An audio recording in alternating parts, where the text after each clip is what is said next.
Alléluia. Gloire à Dieu. Abandonne tes fardeaux ou ton fardeau aux pieds de ton Sauveur.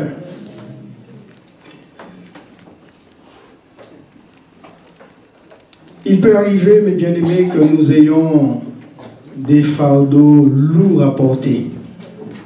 N'est-ce pas? Ce n'est pas parce que nous sommes chrétiens que des fois nous ne sommes pas chargés de choses difficiles à porter.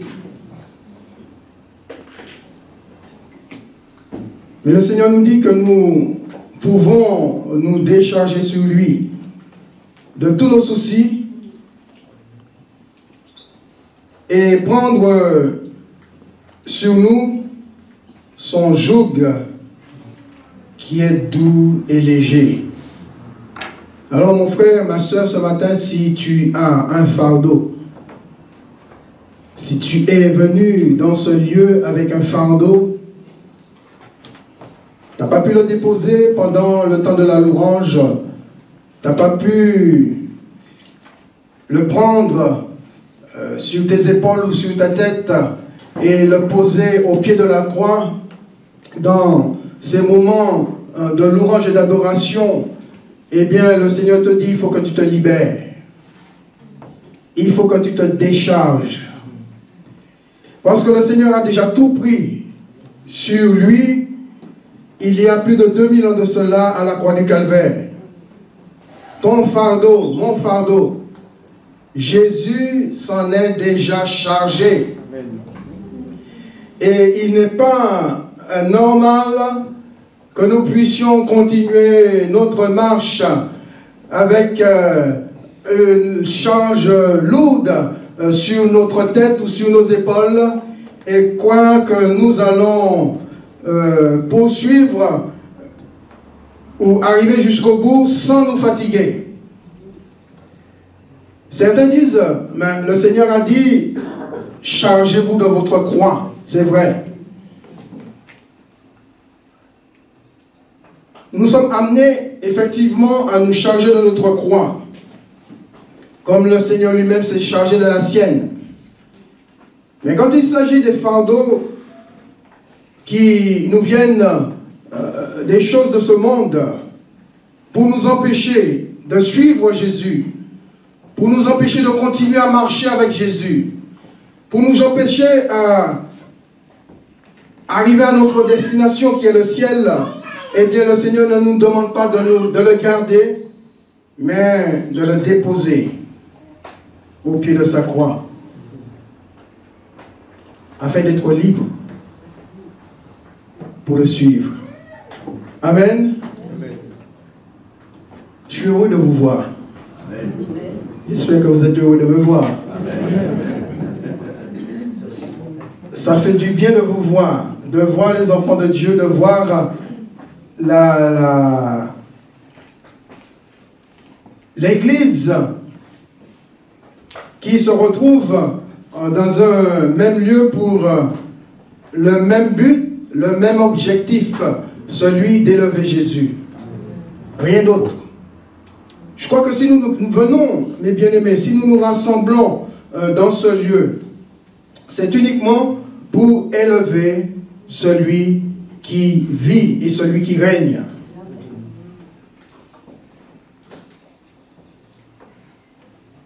Des fois, pour nous, les prédicateurs, c'est difficile de trouver une thématique, et ça a été dur pour moi ce matin, en tout cas pour aujourd'hui, de trouver quelque chose à partager avec vous.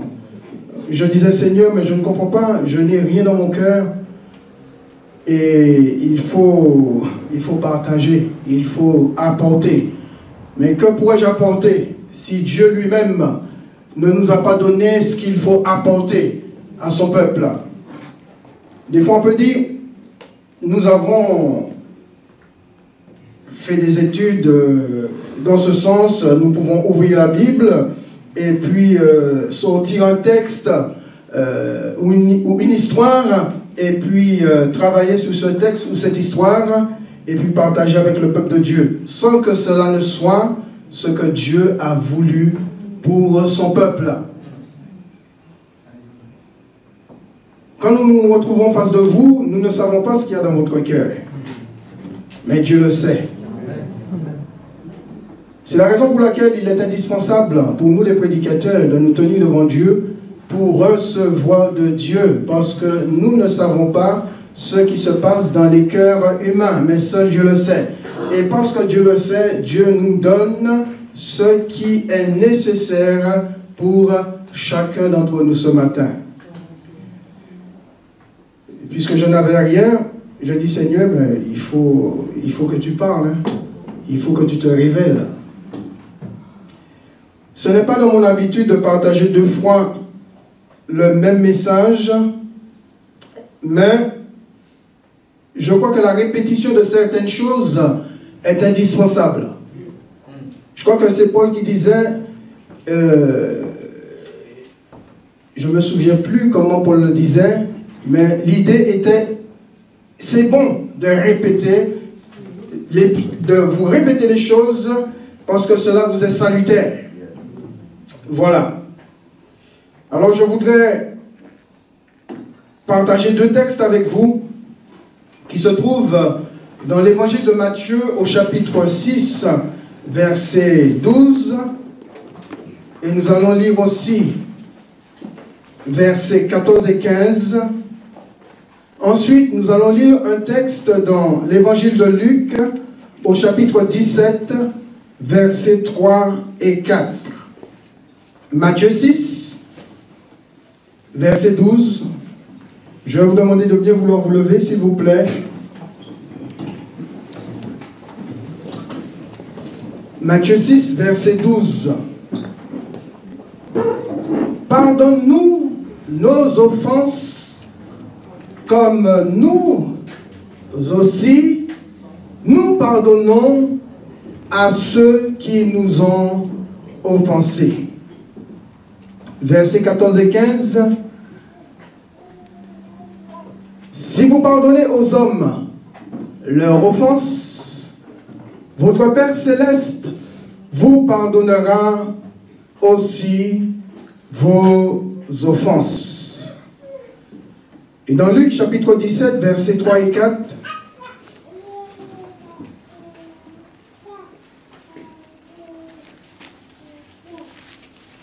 il est dit, prenez garde à vous-même. Prenez garde à vous-même. Si ton frère a péché, reprends-le. Et s'il se repent, pardonne-lui. Et s'il a péché contre toi 7 fois dans un jour, et que 7 fois il revienne à toi, disant, je me repens, tu lui pardonneras. Amen. Notre Dieu, notre Père, nous sommes conscients de l'importance du pardon, de la valeur du pardon, parce que tu nous as pardonné, Seigneur. Au travers de la personne de Jésus, tu nous as pardonné. Et tu as fait de nous ce que nous sommes ce matin. C'est ta parole même qui nous dit, c'est par grâce que vous êtes sauvés par le moyen de la foi et que cela ne venait pas de nous, mais ça a été un don de Dieu. Alors Père, merci pour le don de ton Fils sur le bois de la croix. Ce précieux sang qui a coulé, Seigneur, ce corps qui a été meurtri pour notre réconciliation avec toi. Tu nous avais déjà pardonné, Seigneur, avant même que nous te le demandions. Merci pour ta parole. Merci pour ton esprit. Que nos cœurs, Seigneur, soient ouverts pour recevoir ta parole comme une semence fertile et tombe, notre Dieu, dans une terre préparée pour que cette semence germe, Seigneur, et porte du fruit pour la seule gloire de ton nom. C'est dans le nom de Jésus que nous t'avons prié, Père, sois béni. Amen. Vous pouvez vous asseoir. Alléluia. Dans ces deux textes lus, Jésus va mettre l'accent sur le pardon, qui est pour moi l'élément essentiel, indispensable et indissociable de la vie chrétienne.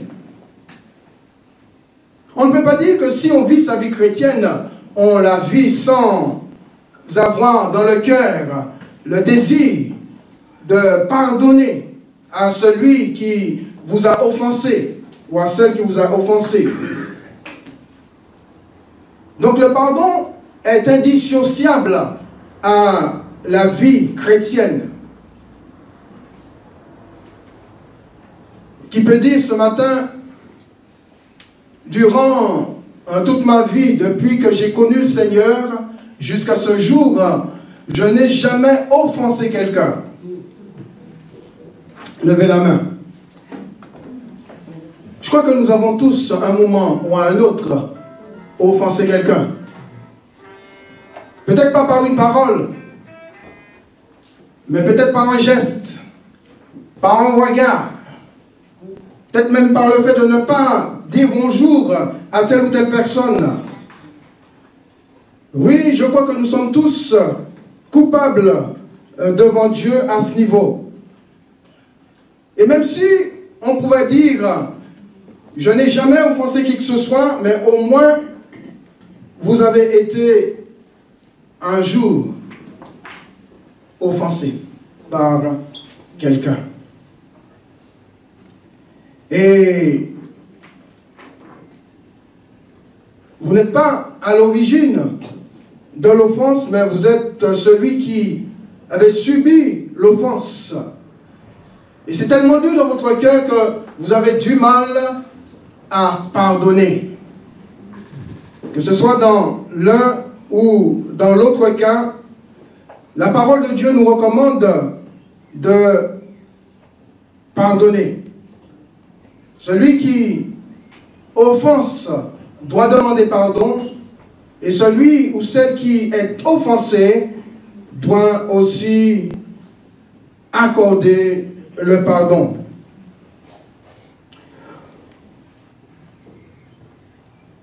J'ai intitulé le message « Le pardon n'est pas une option ». Vous savez, des fois, quand on peut acheter une voiture avec différentes options, ça ne coûte pas le même prix. Il y a option ceci, option cela, et quand on prend de plus en plus d'options, la voiture nous coûte un peu plus cher. Si nous n'avons pas le budget pour toutes les options, on prend les options en fonction du budget que nous avons. Mais le pardon n'est pas une option dans la vie chrétienne. Le pardon est indispensable. Et comme je l'ai dit au début, on ne peut pas dissocier le pardon de la vie chrétienne. Et ce matin, nous allons voir les 6 signes qui sont en lien avec le pardon. Parce que quand on accorde le pardon à l'autre, il y a véritablement des signes visibles qui l'accompagnent. Et le premier signe, c'est le fait de partager. Le signe du partage. Et on sait que partager, c'est donner et recevoir.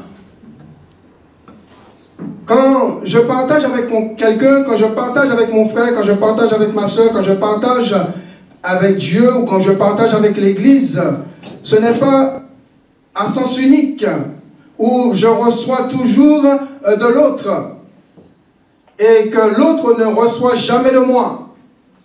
Mais c'est quelque chose à double sens où moi je donne une partie de ce que j'ai avec celui que je partage, avec qui je partage, et lui de son côté me donne une partie de ce qu'il a avec moi. C'est ça le principe du partage sans égoïsme. On peut prendre l'exemple du couple qui décide de vivre ensemble. Ce couple décide de mettre en commun leur vie et ils sont deux à partager cette vie sans égoïsme. L'époux est là pour partager, pour donner à son épouse une partie de ce qu'il a.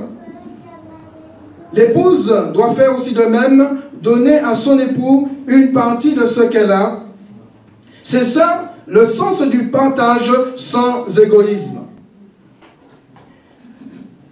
Et quand le partage, il y a rupture dans cette relation à cause d'une offense, eh bien, les cœurs sont brisés, les cœurs sont froissés, les cœurs sont blessés.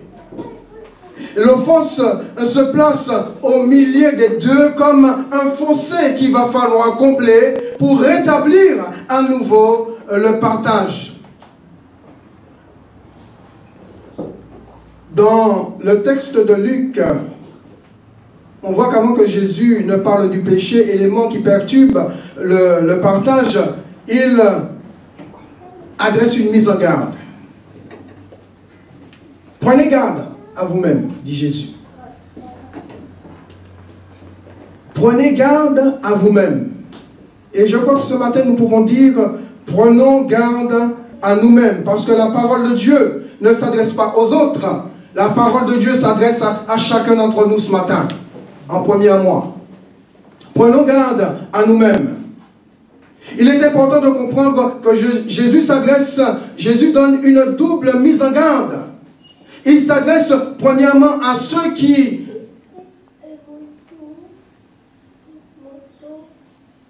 offensent. Ceux qui peuvent offenser les autres en disant de prendre garde à ce que rien ne se trouve en moi qui ne soit pour l'autre une offense. Et Jésus s'adresse aussi à ceux qui sont offensés. Et vous allez me dire, mais en quoi consiste cette mise en garde à ceux qui sont offensés?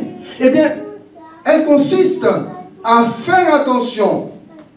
Lorsque nous avons été blessés, lorsque nous avons été brisés par une offense, eh bien que nous ne puissions pas garder ça dans notre cœur, mais que nous fassions le nécessaire pour extirper de nos cœurs ce qui est venu placer l'offense et ce qui va nous empêcher de poursuivre notre relation avec celui qui nous a offensés. Donc le pardon est indispensable pour celui qui offense. Il doit demander pardon à la personne qui l'a offensé, et accorder le pardon est aussi indispensable pour celui qui a été offensé.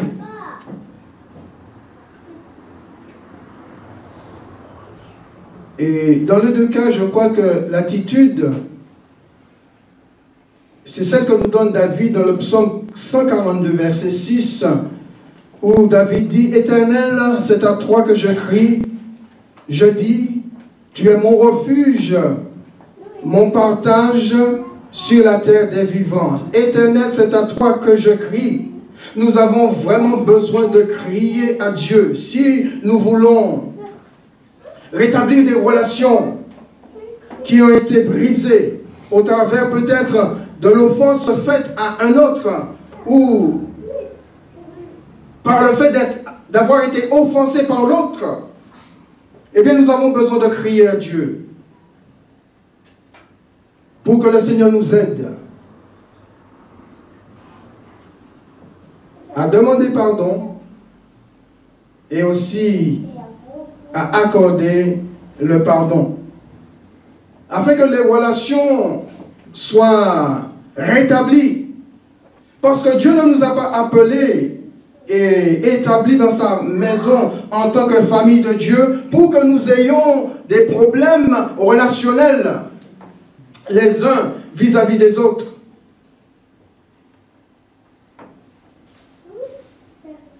La famille de Dieu est appelée à vivre en bon terme. Amen. Je dois vivre en bon terme avec mon frère.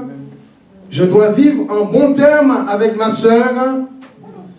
Je dois vivre en bon terme avec mon pasteur. Amen. Amen. Amen. Alléluia.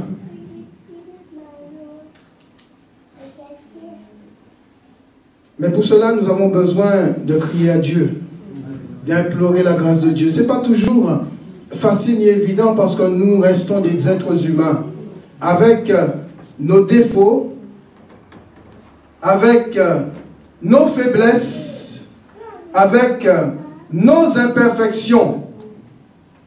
Qui est parfait ce matin? Personne. Merci.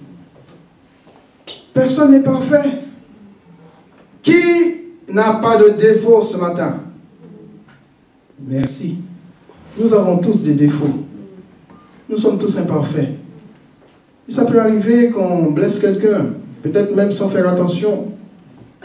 Et que si le frère dise, mon frère, ma soeur, tu m'as blessé, tu m'as fait du mal, eh bien, que je reconnaisse ou que je ne reconnaisse pas, lui, il a senti ou ressenti de ma part quelque chose qui lui a fait mal, eh bien, je dois m'humilier et lui demander pardon.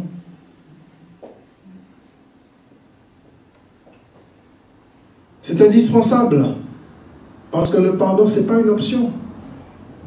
Elle fait partie de la vie chrétienne. Et celui qui ne veut pas pardonner, la Bible dit que le Père Céleste ne lui pardonnera pas non plus. Ce qui veut dire qu'il passera à côté de son salut. David, lui, chante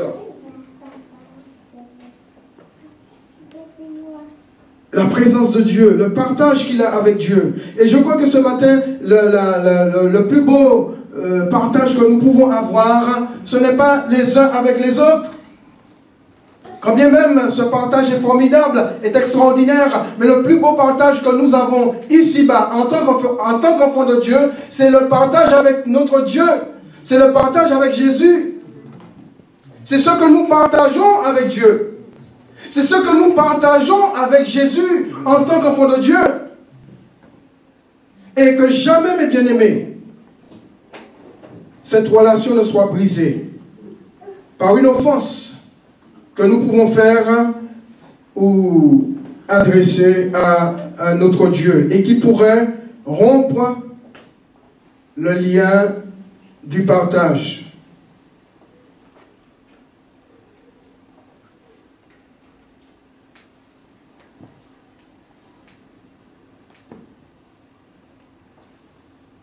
Qu'il n'y ait aucune interférence dans notre relation avec le Seigneur. Et aussi, aucune interférence dans notre relation les uns avec les autres.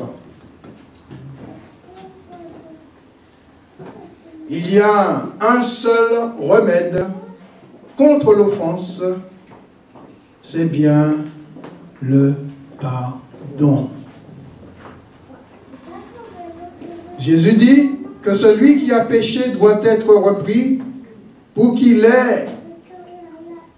ait repentance, et s'il se repent, le pardon lui sera accordé.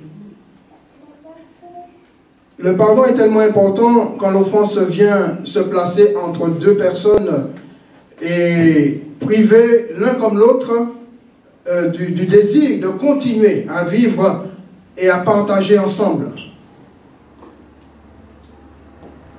Le second signe qui accompagne le pardon, eh bien, c'est l'amour.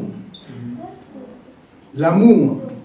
Romains chapitre 5, verset 8, il nous a dit que Dieu prouve son amour envers nous, en ce que lorsque nous étions encore des pécheurs, Christ est mort pour nous. Amen. Dieu a prouvé son amour envers nous, en ce que lorsque nous étions encore des pécheurs, Christ lui-même est mort pour nous. Le pardon, mes bien-aimés, est dans l'amour. Quand on parle de pardon accordé, on ne peut pas s'empêcher de mentionner l'amour. Parce que l'amour fait partie du pardon. Quand j'aime mon frère, quand j'aime ma soeur, c'est que je n'ai rien dans mon cœur pour lui. Je n'ai rien dans mon cœur pour elle. Et s'il y a eu quelque chose qui s'est produit entre mon frère et ma soeur, entre mon frère et moi-même, ou entre ma soeur et moi-même, eh bien, il faut absolument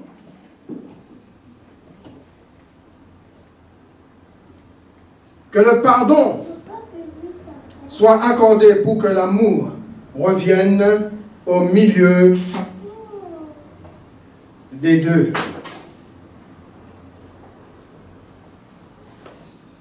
Concernant l'amour, nous savons très bien que l'amour est la base de toute bonne relation. Si on veut avoir de bonnes relations, que ce soit avec ses frères et sœurs dans la chair ou avec des voisins ou avec des collègues de travail, eh bien, il faut aimer. Il faut aimer. Et quelquefois, il faut prouver son amour. Dieu n'a pas dit seulement qu'il nous aimait. Il pouvait le dire. Et ça aurait été sincère, ça aurait été vrai. Mais Dieu seulement, non seulement il l'a dit, mais il l'a fait, il l'a prouvé. En envoyant Jésus. C'est la preuve de son amour pour nous. Ce n'est pas le fait de dire j'aime ma création, j'aime ma créature, et je les aime de tout mon cœur. Mais non seulement je les aime, il dit qu'il nous aime, mais il le prouve au travers de la personne de Jésus. Mais Dieu prouve son amour envers nous, en ce que lorsque nous étions encore des pécheurs, Christ est mort pour nous. Christ, mes bien-aimés, est l'incarnation parfaite de l'amour de Dieu. C'est pour cela que Paul dit, Dieu a prouvé. En envoyant Christ, celui qui incarne l'amour parfait de Dieu, eh bien Dieu nous a prouvé qu'il nous aimait. Et personne ne peut dire ce matin que Dieu ne m'aime pas. Et même si le diable voudrait te dire, mais non, Dieu, écoute, Dieu ne t'aime pas. Si Dieu t'aimait, tu ne passerais pas cette galère. Si Dieu t'aimait, tu n'aurais pas eu cette épreuve. Si Dieu t'aimait, tu n'aurais pas eu ceci, tu n'aurais pas eu cela. Mais la Bible nous dit déjà que Dieu a déjà prouvé son amour. Il n'a pas besoin de nous dire qu'il nous aime encore. Il a déjà prouvé. Et même si Dieu ne nous le dit pas aujourd'hui, eh bien nous savons dans notre cœur que Dieu nous aime parce qu'il l'a déjà prouvé. Et qu'il a fait le nécessaire pour que nous passions de la mort à la vie. Dans le psaume 130, verset 4, il est dit, « Le pardon se trouve auprès de toi afin que l'on te craigne. » Quand nous regardons, mes bien-aimés, du côté de Dieu, il n'y a pas de problème pour accorder le pardon aux offenses que nous lui avons faites. Puisqu'il est le Dieu du pardon, il est le Dieu qui pardonne. Avant même la fondation du monde, Dieu nous avait déjà pardonné dans son cœur. Il nous avait déjà pardonné dans son cœur et il va le prouver en envoyant Jésus mourir sur la croix. Le pardon est indispensable et les histoires dans la Bible nous le montrent. Nous avons l'histoire des deux premiers frères, Caïn et Abel. Caïn, qui est à la base du meurtre de son frère, il nous a dit qu'il fut irrité dans son cœur, il avait de la colère, de la haine et de la jalousie. Vous savez, mes bien-aimés, quand toutes ces choses prennent place de manière confortable dans notre cœur,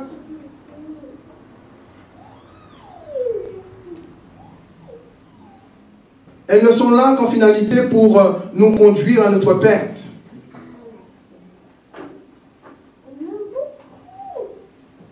Malgré le fait que Dieu a prévenu Caïn, il n'a pas tenu compte de la mise en garde du Seigneur. Il va jusqu'au meurtre de son frère. L'attitude de Caïn va causer sa perte.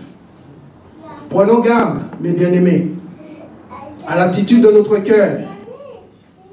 Prenons garde à ce que ni la colère, ni l'orgueil, ni la haine ne puissent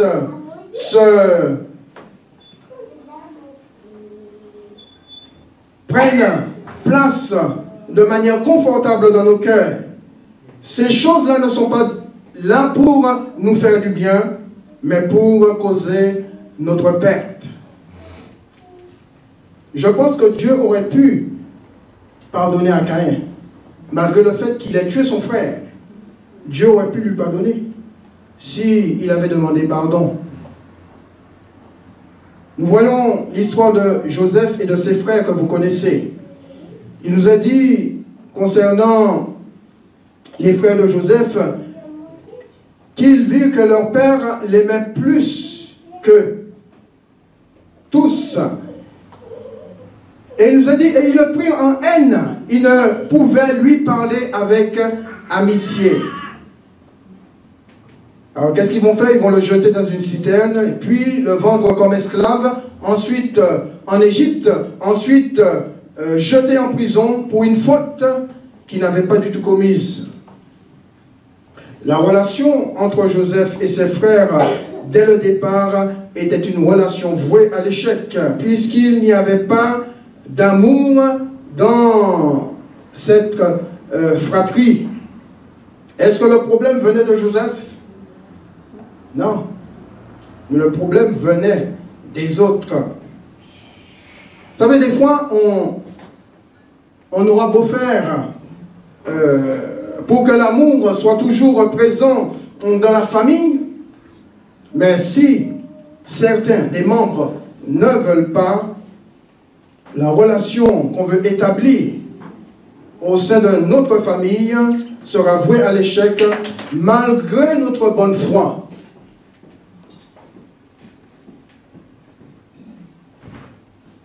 Est-ce que le problème vient de celui qui fait tout pour que l'amour règne au sein de sa famille? Non.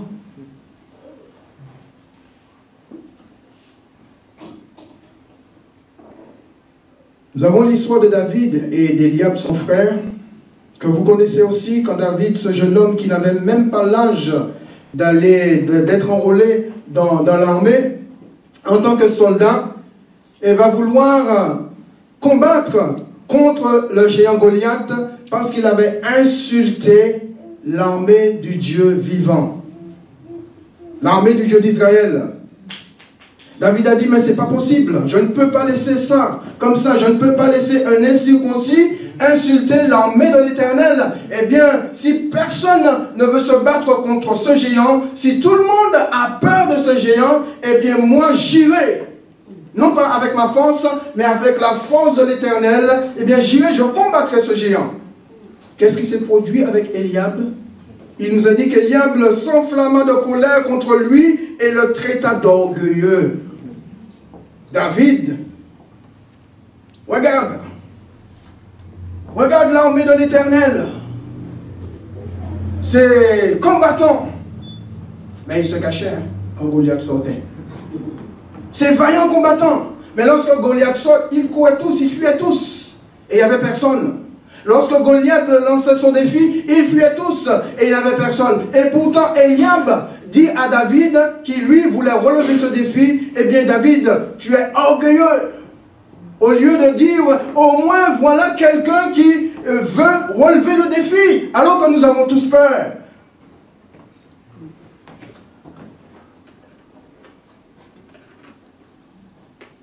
Pourquoi Eliab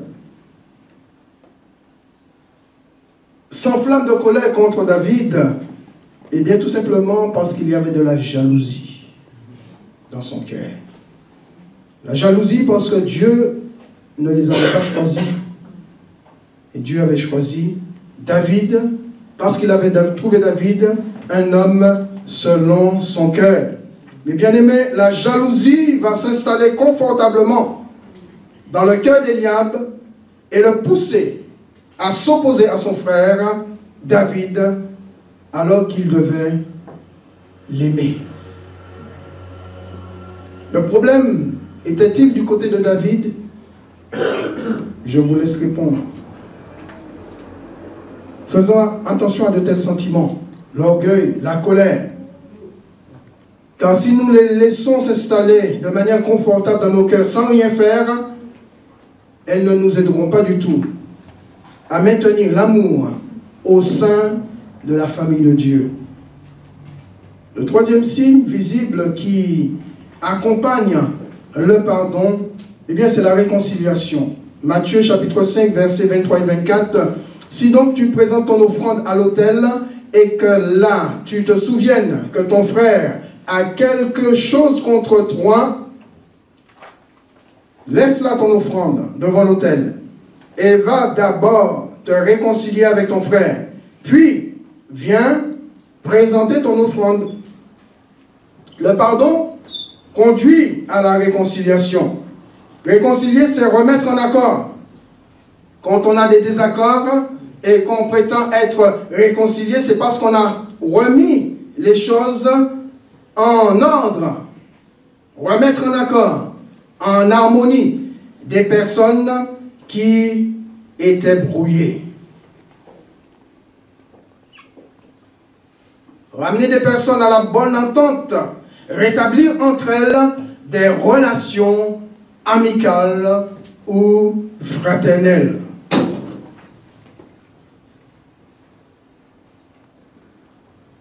Jésus va dresser le tableau d'une relation interrompue entre deux personnes et exhorte à ce qu'elle soit rétablie avant tout acte devant Dieu. Alors on peut dire textuellement, Jésus dit que tu ne peux pas t'approcher de Dieu sans que tu ne sois réconcilié avec ton frère. Voilà ce que Jésus dit. Si tu veux t'approcher de Dieu avec une offrande, il faut avant toute chose voir si il n'y a rien dans ton cœur par rapport à ton frère. Et s'il y a quelque chose dans ton cœur par rapport à ton frère, laisse-la ton offrande. Jésus n'a pas dit abandonne ton offrande. Il dit laisse-la ton offrande. Le plus important, ce n'est pas l'offrande devant Dieu. Le plus important, c'est le relationnel les uns envers les autres. C'est la relation que tu as avec ton frère, la relation que tu as avec ta sœur, avant de pouvoir offrir à ton Dieu ton offrande. Dieu agrée les offrandes, mais il agrée plus ou moins, il agrée plus la bonne relation entre frères et sœurs que l'offrande. Et lorsque nous avons rétabli la relation qui s'était rompue, eh bien, Jésus dit, là maintenant, prends ton offrande et va à l'autel l'offrir à Dieu pour que Dieu puisse l'agréer.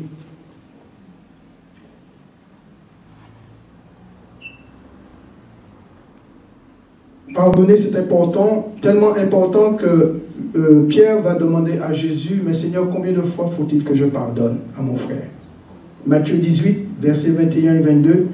Alors Pierre s'approcha de lui et dit, Seigneur, combien de fois pardonnerai-je à mon frère lorsqu'il péchera contre moi? Serait-ce jusqu'à 7 fois? Très bonne question, qui mérite aussi une très bonne réponse.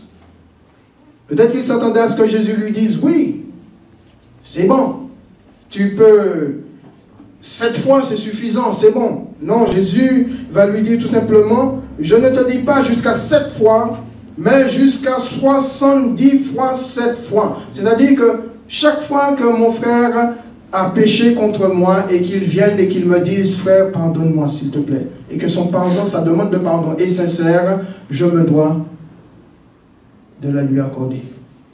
De le lui accorder, pardon.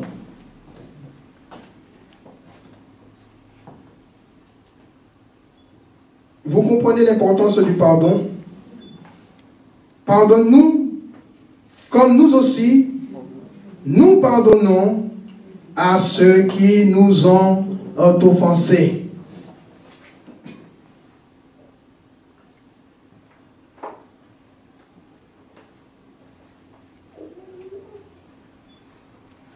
Éphésiens chapitre 2, verset 8. Il est dit, c'est par grâce que vous êtes sauvés par le moyen de la foi, et cela ne vient pas de vous, c'est le don de Dieu.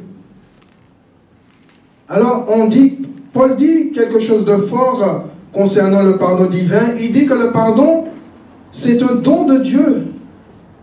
Comment pouvons-nous trouver un don dans le pardon? Eh bien, on regarde bien, la langue française est composée de 26 lettres, dont 20 consonnes, et 6 voyelles. Le mot pardon s'écrit avec 6 lettres, dont 4 consonnes et 2 voyelles. P-A-R et D-O-N. Et donc, si nous voulons séparer ce mot de manière équitable, eh bien, nous placerons un trait d'union entre le R et le D, ce qui fait et donne par le trait d'union, don. Pardon. Donc nous avons 2 mots en 3 lettres et chacun avec sa propre voyelle. Et si nous les renversons, aussi de la même manière, cela nous donne don, par. Un don par Dieu. Le 4e signe visible du pardon se trouve effectivement dans ce texte d'Éphésiens 2:8, don de Dieu. La grâce est un don de Dieu. Pardonner, c'est donner par. Et quand Dieu nous a pardonné, il nous a donné Jésus, par lequel nous avons été sauvés et réconciliés avec lui-même.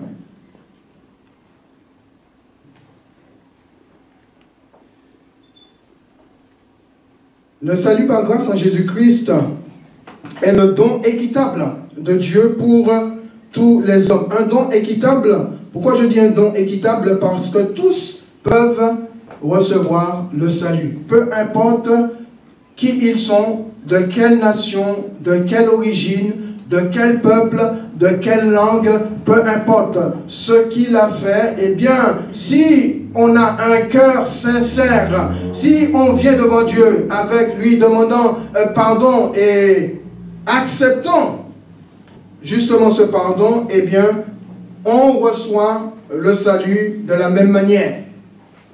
Vous avez reçu le salut en tant que don. Moi, j'ai reçu le salut en tant que don. Je n'ai rien fait pour recevoir ce salut, si ce n'est que d'ouvrir mon cœur au Seigneur. Comme vous, vous n'avez rien fait d'autre, si ce n'est que d'ouvrir votre cœur pour recevoir le pardon divin.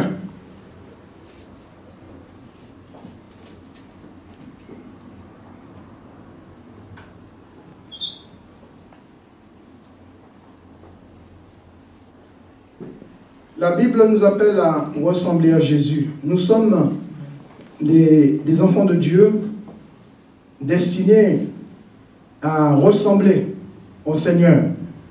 Et tout ce que le Seigneur, tout ce que Dieu fait dans nos vies, les épreuves que nous avons, les montagnes que nous rencontrons, les Goliaths qui nous font face, eh bien tout est fait par Dieu pour que nous puissions ressembler à son Fils.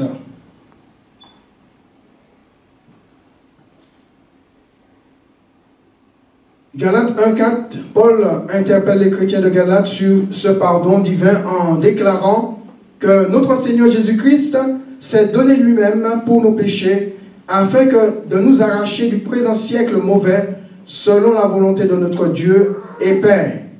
Un don, c'est quelque chose que l'on donne et accorde de tout cœur et aussi par amour. Jésus lui-même a pardonné de manière équitable en faisant don de sa vie. Et ce don nous a été accordé pour que la justice de Dieu soit satisfaite.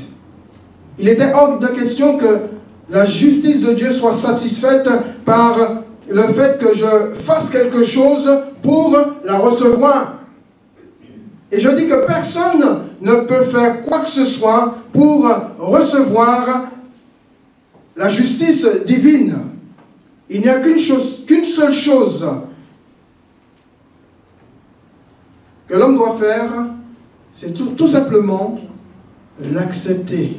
Accepter Jésus-Christ comme son Sauveur et son Seigneur personnel. Accepter le don de Dieu.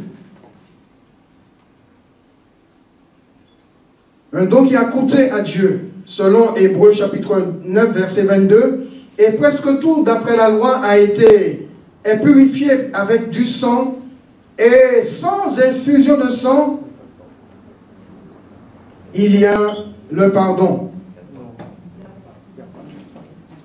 Non, sans effusion de sang, point de pardon. C'est-à-dire qu'il fallait que le sang coule, que ce soit dans l'ancienne alliance, il fallait que le sang des animaux coule pour que Dieu accorde le pardon à son peuple. Et dans la nouvelle alliance, il fallait un sang pur, sans tache, le sang d'un innocent,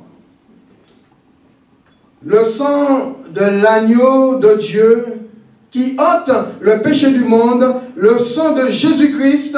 Il fallait que ce sang coule pour que Dieu accorde le pardon aux hommes. Bien-aimé, le refus de pardonner peut nous faire perdre notre salut. Le cinquième signe visible du pardon accordé, c'est le fait de s'ouvrir ou d'ouvrir. Donner accès. Une porte qui s'ouvre permet à ceux qui sont à l'extérieur d'avoir accès vers l'intérieur. La porte de notre cœur n'a qu'une poignée, et cette poignée est à l'intérieur. Et chacun peut l'ouvrir pour laisser l'autre entrer ou la garder fermée. Et quand on parle du pardon, ce n'est pas celui qui est à l'extérieur qui pourra ouvrir cette porte pour que toi tu lui accordes le pardon, ou ouvrir cette porte pour que toi tu acceptes son pardon. C'est toi de l'intérieur, tu dois ouvrir la porte de ton cœur pour lui donner accès vers l'intérieur. Et il n'y a que de cette manière que les relations peuvent à nouveau être rétablies. Le pardon libère. Au travers de la bonne nouvelle, Dieu nous a donné accès à son royaume par la liberté, par la délivrance. Il nous a libérés. Nous étions captifs du péché. Et au travers du pardon, Dieu nous a délivrés. Galates 4, versets 6 et 7, Paul dit, « Et parce que vous êtes fils, Dieu a envoyé dans vos cœurs l'Esprit de son Fils, lequel crie « Abba Père ». Ainsi, tu n'es plus, ainsi nous ne sommes plus des esclaves, mais nous sommes fils, et si tu es fils, tu es aussi héritier par la grâce de Dieu. La porte du royaume de Dieu a aussi une poignée, elle est intérieure. Parce que personne ne pouvait ouvrir cette porte pour accéder au salut de Dieu. Il a fallu que Dieu lui-même ouvre la porte et nous donne accès de l'extérieur à l'intérieur pour que nous ayons part à la justification et à la réconciliation. Nous ne sommes pas meilleurs que les autres. Nous ne sommes pas meilleurs que les autres. Personne ne pouvait ouvrir la porte du salut ou la porte de la grâce. Si Dieu l'a ouverte pour nous, il peut l'ouvrir. Elle est ouverte pour tous ceux qui le désirent. Ce n'est pas à nous de dire que toi tu ne seras pas sauvé, que tu n'as pas le droit d'entrer. C'est à Dieu seul de le dire, car Dieu seul est souverain. Le pardon guérit, psaume 107, versets 19 et 20. Dans leur détresse, ils crièrent à l'Éternel et il les délivra de leur angoisse. Il envoya sa parole et les guérit et les fit échapper de la fosse. La parole de Dieu dit, il envoya sa parole pour guérir les cœurs brisés. La parole s'est faite chair pour guérir les cœurs brisés. Pour amener les morceaux des cœurs, du cœur brisé, ensemble. Et faire en sorte que la déchirure qu'il y avait dans ce cœur, eh bien, soit cicatrisée. Le pardon nourrit. Je pense que c'est dans la mesure où on a pardonné qu'on peut recevoir du Seigneur la bonne nourriture.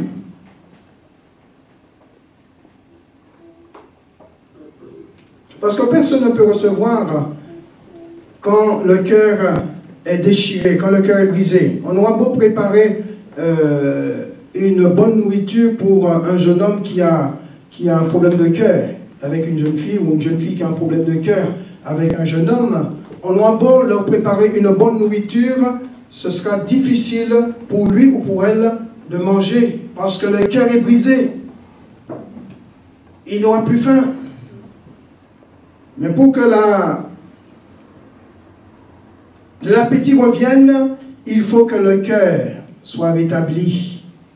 Il faut que le cœur soit cicatrisé. La cicatrice du cœur soit bien, comment dire, en tout cas, il faut que le cœur brisé soit carrément cicatrisé, guéri.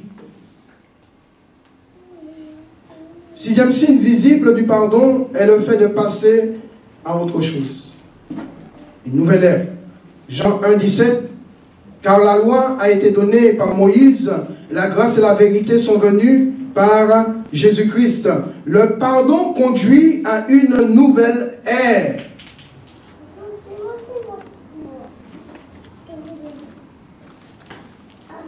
Et cette ère, c'est dans la période dans laquelle nous vivons. Merci Seigneur que nous ne vivons pas dans l'ère de la loi. Vous savez, la loi c'était œil pour œil, dent pour dent. Si tu me mords, je te mords. C'était ça, hein? Si tu me brises, je te brise. Œil pour œil, dent pour dent. Imaginez-vous qu'on était au temps de la loi. Peut-être que ce matin, certains seraient borgnes. Manquant un bras, manquant une jambe. Mais Dieu nous a sortis de cette ère pour nous placer dans une nouvelle ère qui est l'ère de la grâce, qui est l'ère du pardon. Et c'est dans cette ère-là que nous vivons, mes bien-aimés.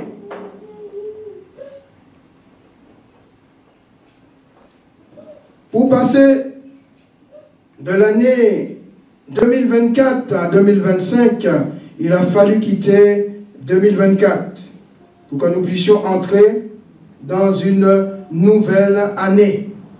Jean parle de Moïse et de Jésus. Moïse, c'est la loi, c'est l'ère passée. Jésus-Christ, c'est la grâce, c'est l'ère nouvelle dans laquelle nous vivons. Et nous bénissons le Seigneur que nous sommes dans cette nouvelle ère.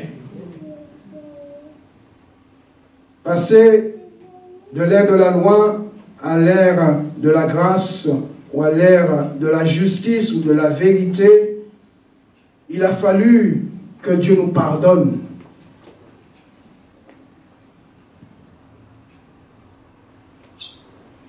De Corinthiens chapitre 5 verset 17, si quelqu'un est en Christ, il est une nouvelle création, ce qui veut dire que nous sommes dans une nouvelle ère qui fait de nous une nouvelle création. Il est une nouvelle création. Les choses anciennes sont passées. Mes bien-aimés, les choses anciennes sont passées. Et voici, toutes choses sont devenues nouvelles. Parce que le pardon est au cœur même de cette nouvelle ère et que c'est grâce à lui que nous avons obtenu cette nouvelle identité. Nous devons, en tant qu'enfants de Dieu, vivre dans l'ère du pardon.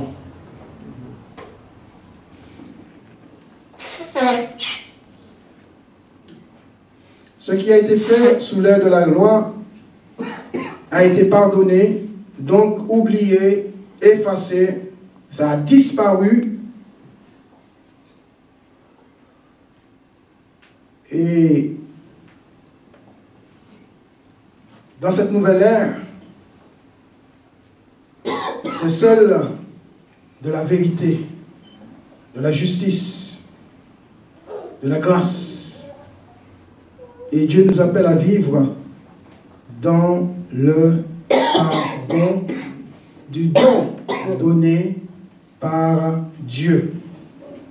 Je vais terminer avec une citation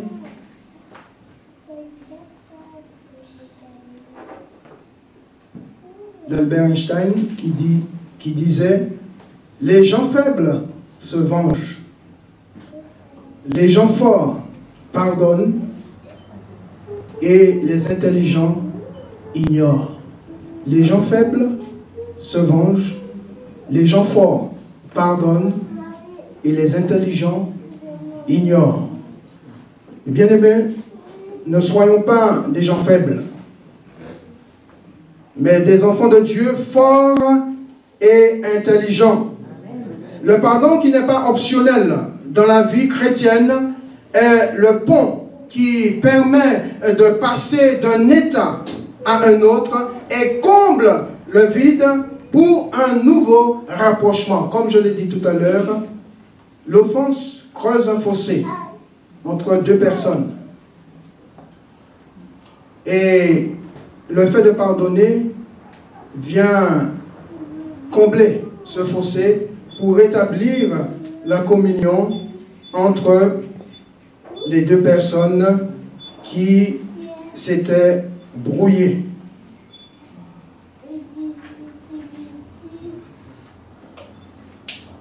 Le partage, l'amour, la réconciliation, le pouvoir de donner, de s'ouvrir et de vivre dans cette ère nouvelle, celle de la grâce, doivent être des choses parfaites, des nôtres, pardon, doivent être des nôtres parfaites que notre cœur, en tant qu'instrument de Dieu, doivent jouer. Si dans mon cœur, il n'y a pas la note du partage, il n'y a pas la note de l'amour, il n'y a pas la note de la réconciliation, il n'y a pas la note de pouvoir de donner ou de s'offrir et de vivre dans cette nouvelle ère, eh bien, j'ai une partition qui ne correspond pas du tout à ce que Dieu veut que je joue. Quelle est la partition que tu joues ce matin?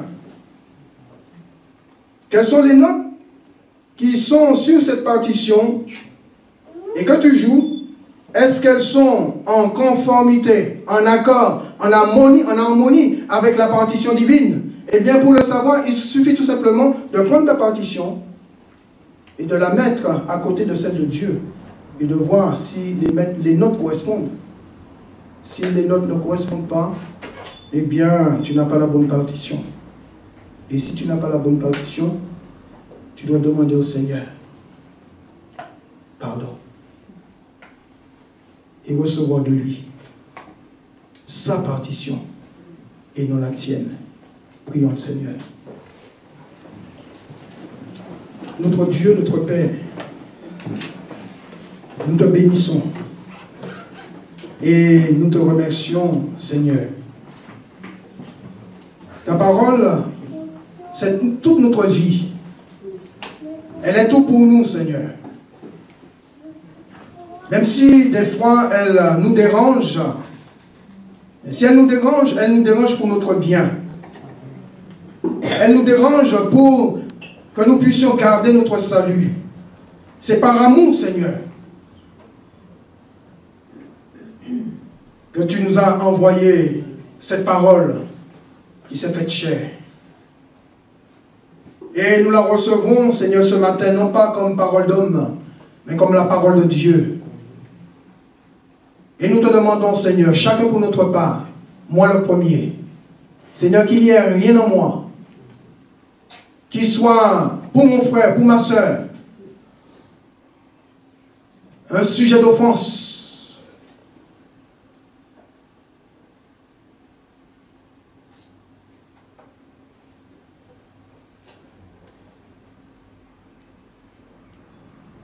Que je ne sois pas, Seigneur, le sujet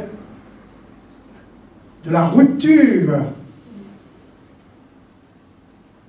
des bonnes relations fraternelles les uns envers les autres, pour que ma relation avec toi, Seigneur, ne soit pas non plus rompue. Aide-nous, Père. Aide chacun d'entre nous ce matin à veiller, comme tu nous l'as dit, à prendre garde, Seigneur.